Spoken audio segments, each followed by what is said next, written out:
For 730 days, the Mexican national team lived in a protective bubble. Because they are co-hosts of this World Cup, they didn't have to play a single competitive qualifier. No high-pressure matches, no hostile away crowds, just 2 years of comfortable exhibition games.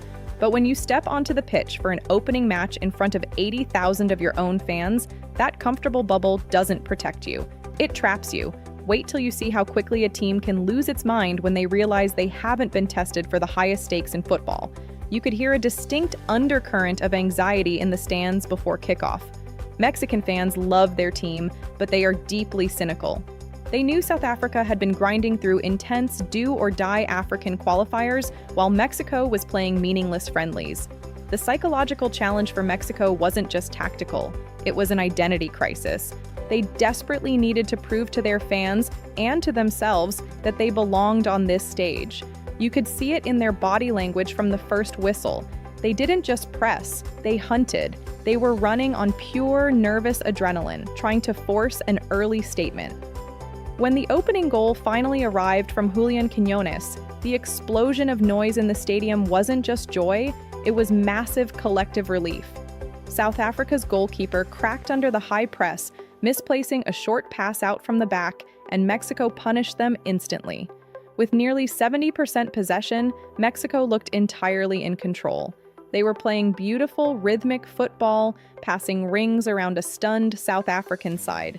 It looked like the perfect answer to every critic, but this is where the psychological trap snaps shut. When a team hasn't faced genuine adversity in 2 years, they forget how quickly control can turn into vulnerability. Right after the break, South Africa stopped showing Mexico respect.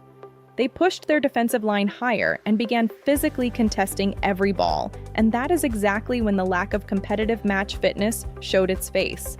On a swift South African counterattack, Mexico's midfield got caught flat-footed. In a moment of pure defensive panic, a reckless challenge was made to stop the break.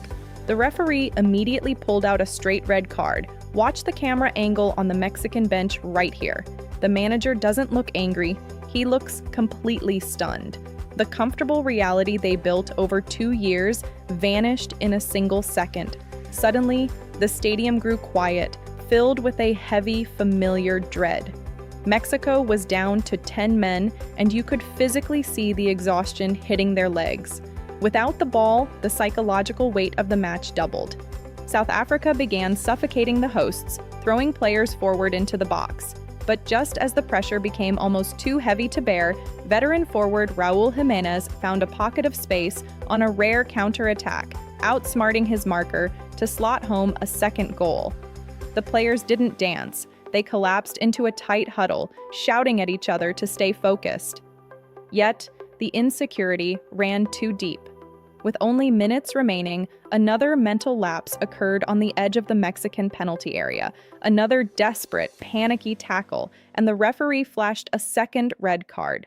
Down to 9 men, the final moments weren't about football tactics. They were about emotional survival. The crowd wasn't singing anymore, they were whistling frantically at the referee, begging for the final whistle to rescue their team. When the match finally ended at 2-0, the Mexican players didn't celebrate. They stood with their hands on their hips, staring blankly at the grass. They won the 3 points, but the cost was devastating. 2 starting players suspended on night 1. This opening match didn't just give Mexico a victory, it stripped away the illusion of their 2-year preparation, leaving them with the harsh, cold reality of what it actually takes to survive a World Cup.